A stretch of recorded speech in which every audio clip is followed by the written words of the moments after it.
Selamat siang Sobat Happy Fit, kembali lagi di acara Dialog, Ruang Digital Ngobrol Bareng Guru. Nah, kali ini kita kedatangan tamu spesial yaitu Bapak Aloysius Sunarto. Beliau bekerja di SD Kanisius Bandung 1. Hal yang menginspirasi dari Pak Aloysius Sunarto adalah beliau sudah bekerja sebagai guru honorer selama 32 tahun. Nah, untuk lebih mengenalnya, marilah kita bersama-sama berkenalan dahulu dengan Bapak Sunarto. Halo Pak, bagaimana kabarnya? Baik, kabar sehat-sehat. Nah, Pak, di sini kami ingin mendengar nih Pak, cerita dari Bapak sendiri. Apa sih motivasi sebenarnya Bapak untuk menjadi seorang pendidik? Motivasi jadi seorang pendidik sebenarnya awal-awalnya itu nggak ada motivasi karena cita-citanya memang bukan guru. Awal mula cita-cita saya itu ingin jadi pegawai kantoran gitu lah.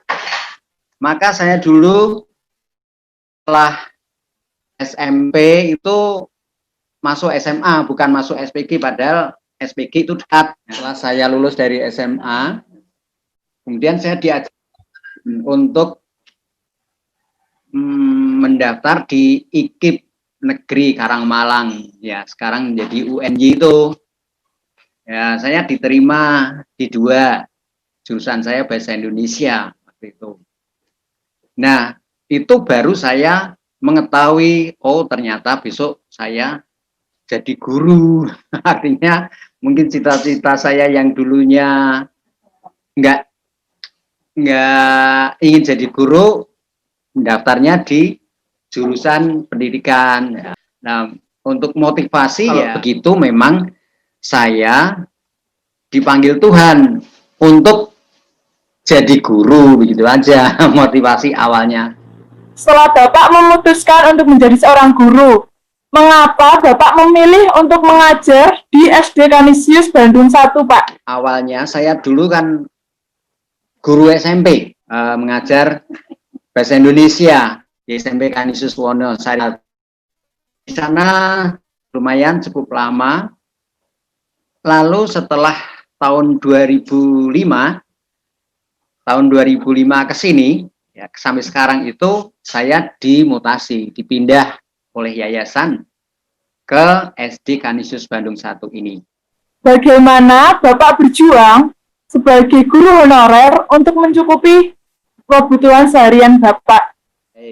Bisa dibayangkan ya, guru honorer alias GTT, ya, guru tidak tetap. Kalau misalnya dihitung-hitung, sebenarnya ya jauh tidak cukup, tidak mencukupi kebutuhan sehari-hari ya, apalagi untuk istri, anak-anak yang masih sekolah, yang untuk kuliah apalagi ya. Maka ya saya juga punya istilahnya samben ya, kerja sampingan. Kebetulan saya juga masih punya tanah. Nah, ini saya sambil tani, sambil ternak sapi, ternak ayam untuk mencukupi kebutuhan, untuk mendukung itu. Ya. Jadi Bapak mempunyai kerja sambilan juga sebagai seorang petani dan peternak ya Pak ya. Puji Tuhan, Tuhan itu selalu mencukupkan apapun pekerjaan kita ya Pak ya. Lalu nih Pak, selama Bapak mengajar sebagai seorang guru, ada nggak sih kisah yang sangat berkesan bagi Bapak dan tidak pernah terlupakan sampai sekarang? Waduh, kalau kisah berkesannya itu banyak ya. Karena dari dulu sampai sekarang itu,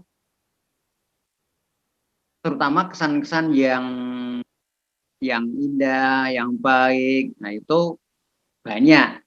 Dengan anak-anak saya akrab, ya, saya dikenal, saya supel, mudah, pokoknya anak-anak itu dekat dengan saya. Nah itu kesan. Dengan teman-teman juga seperti itu, ya, mudah akrab.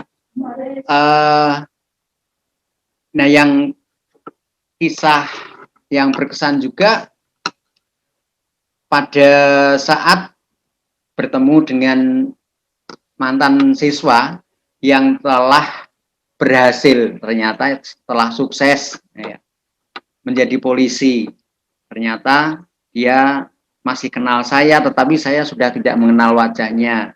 Ternyata sudah jadi polisi. Ada yang jadi pejabat, ada yang jadi kepala sekolah, ada yang jadi guru, ada yang PNS, ada yang pengusaha sukses. Nah, itu berkesan, sangat berkesan bagi saya ini, Mbak. Apakah setelah Bapak bertemu dengan mereka-mereka ini, Bapak menjadi sangat bersyukur menjadi seorang pendidik, Pak?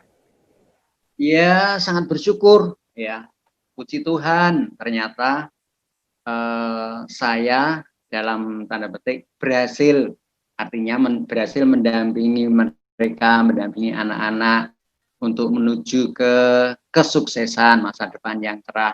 Walaupun ya tidak hanya saya saja, tetapi kan bisa juga dukungan dari teman-teman, ya, dari mungkin orang tua, banyak faktor ya.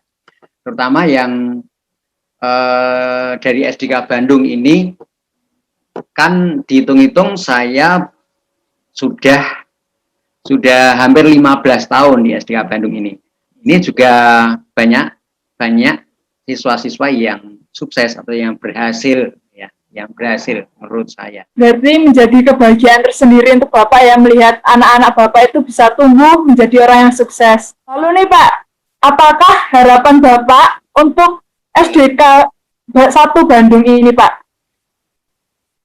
Harapan saya, ya, walaupun SD Bandung 1 itu merupakan sekolah pinggiran, ya, di pelosok, ya, jauh dari kota, siswanya hanya sedikit, ya, kadang-kadang kalau siswanya sedikit itu tidak mendapat perhatian dari berbagai pihak, maka saya mengajak kepada pemerhati dan juga kepada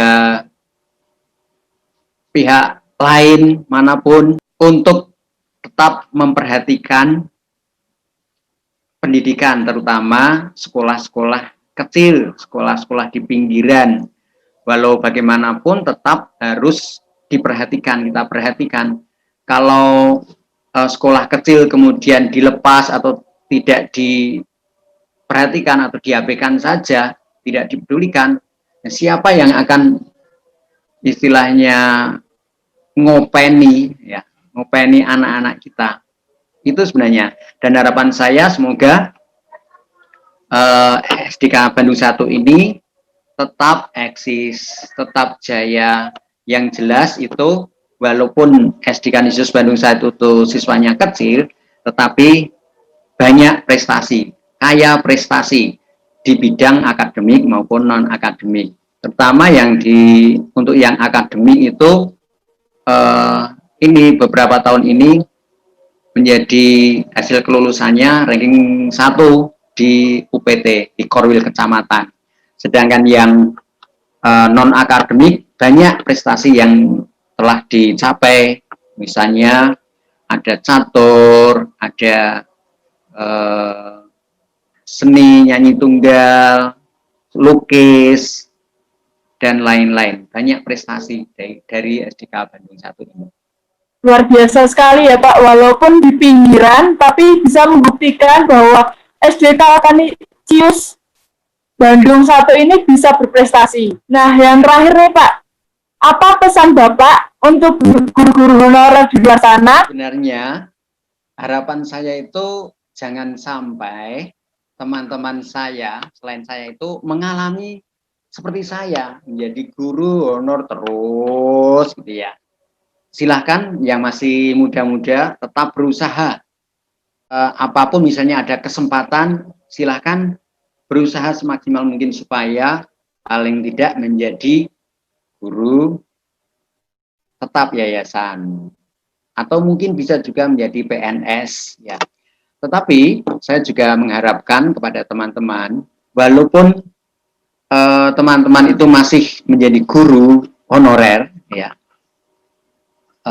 yuk kita tetap tetap bekerja tanpa menghiraukan status kita, apakah itu guru honorer, ya, GTT atau GTY atau mungkin PNS, tetapi kita harus bekerja semaksimal mungkin untuk anak-anak. Kita pasti berjuang. Ya. Siapa lagi kalau tidak kita yang memperhatikan mereka, anak-anak kita ini. Ya, terima kasih Pak Narto atas kesempatannya untuk berbagi kisah dengan kami, Happy Seed. Kesimpulan pada hari ini adalah tidak peduli dimanapun Anda mengajar, tidak peduli dimanapun Anda bersekolah, tetaplah lakukan yang terbaik, karena prestasi itu bisa muncul dari mana saja. Tetap berjuang untuk menjadi guru, seorang pendidik yang mendidik generasi-generasi muda di selanjutnya. Sekian dari kami, selamat menyaksikan episode-episode selanjutnya. Terima kasih, Tuhan Yesus memberkati. Sampai jumpa. Yeah.